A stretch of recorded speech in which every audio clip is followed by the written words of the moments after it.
noticed how often we are asked to review something these days? Every app eventually hits you with a pop-up like this one asking you to leave a rating in the App Store.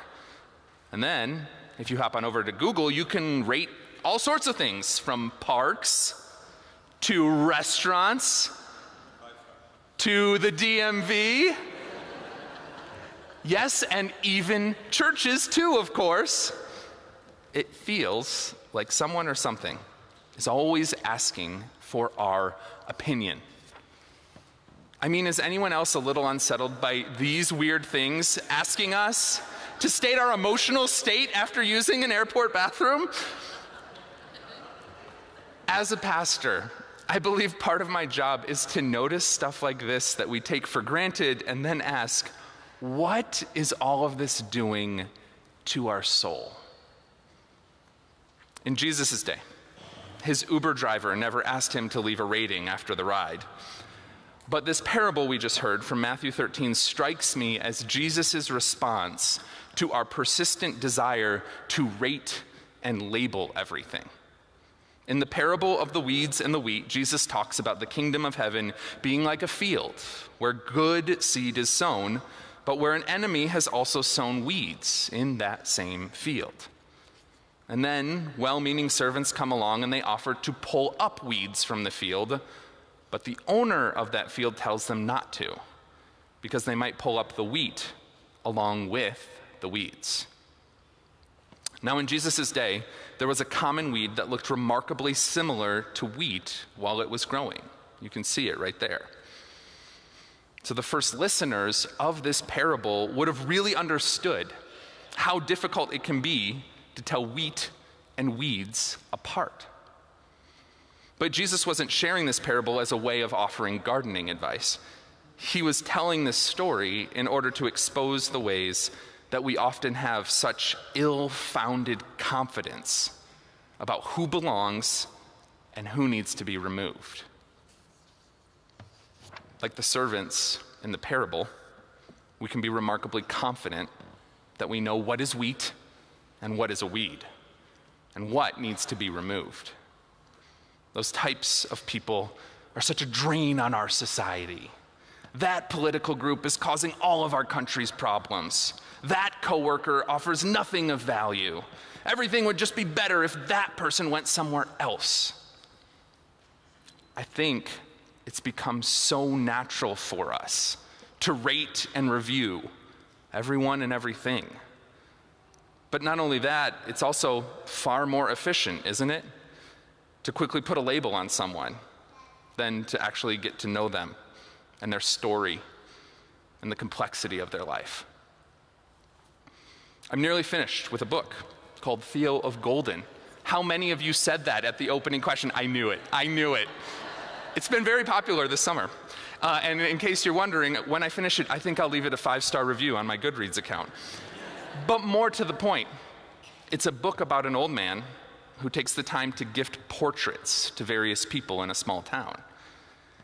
And what Theo does is he refuses to reduce people to a first impression. He gives them their portrait, and then he sits and asks them their story. Throughout the book, we see how Theo's brand of quiet kindness, deep listening, and seeing people's worth can transform both individuals, but also an entire community. It's an incredible reminder about the tapestry of experiences that not only make up every small town, but every individual as well. Each and every one of us is not just a weed or just a good seed, because every life contains more than we can see from the outside. Beauty and pain, faithfulness and failure, harm and healing are often tangled together in ways that make all of our quick verdicts dangerously incomplete. And these snap judgments are their own defense mechanism as well, aren't they? One of the easiest ways of convincing yourself that you are the wheat is to keep pointing out all the weeds around you. We defy our goodness by comparison so often. At least I'm not like that person. At least I don't believe what they believe. At least I've never done anything that bad. And do we see what we're doing here, though? By rating and judging our neighbors, we're desperately trying to convince ourselves that we're the ones worth saving. Of course we're the good ones. We're in church this morning. Come on. We become so certain and reliant on our own verdicts that we no longer believe that we even need God's mercy. But this is exactly where Jesus meets us.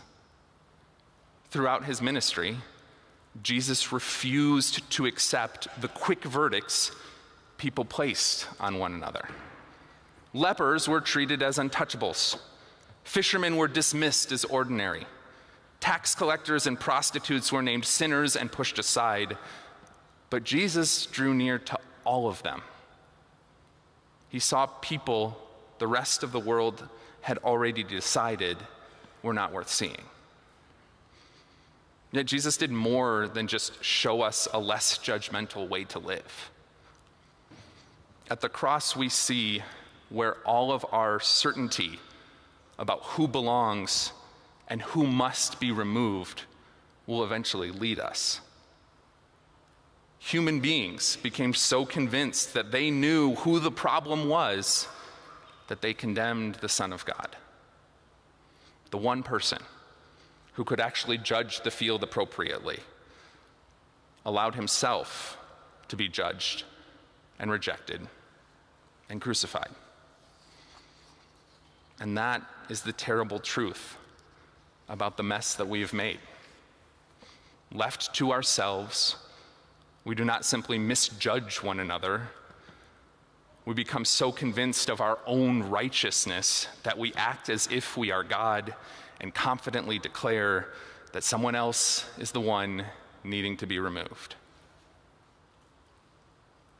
But the good news, the promise of our faith, is that Jesus enters this very space with mercy. He takes the judgment for our sin. He becomes the eternal scapegoat.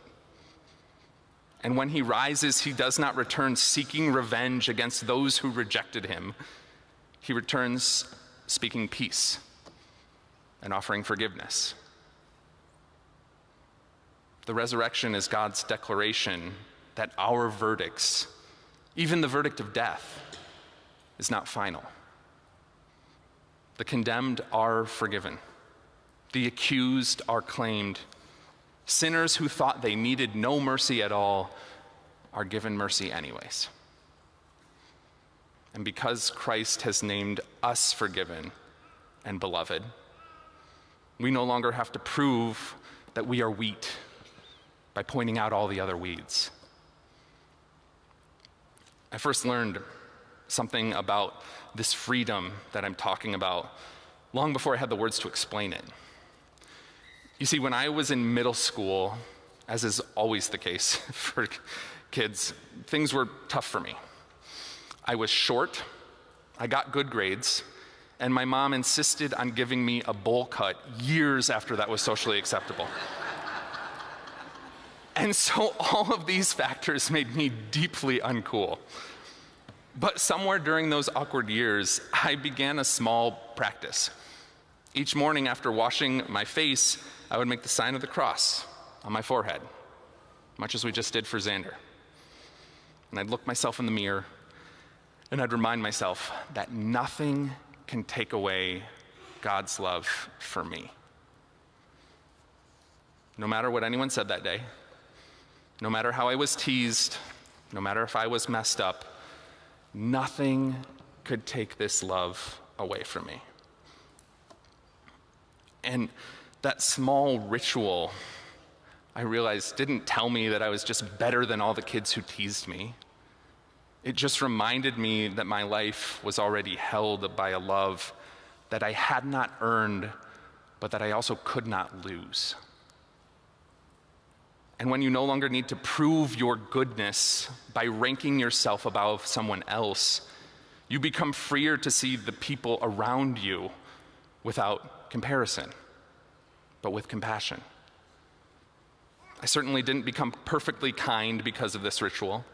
I still failed and hurt people and made plenty of mistakes, but I began to learn that neither my worst moments and insecurities nor anyone else's worst moments and insecurities have the authority to tell the whole truth about who we are.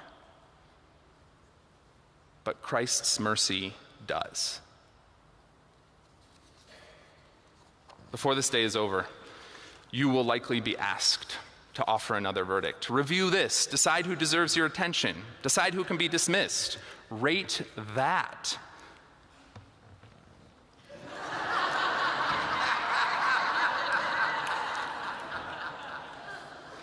But a 5-star scale cannot tell the truth about a human life. Neither can the verdicts we pronounce over ourselves or one another. The final verdict belongs to Christ.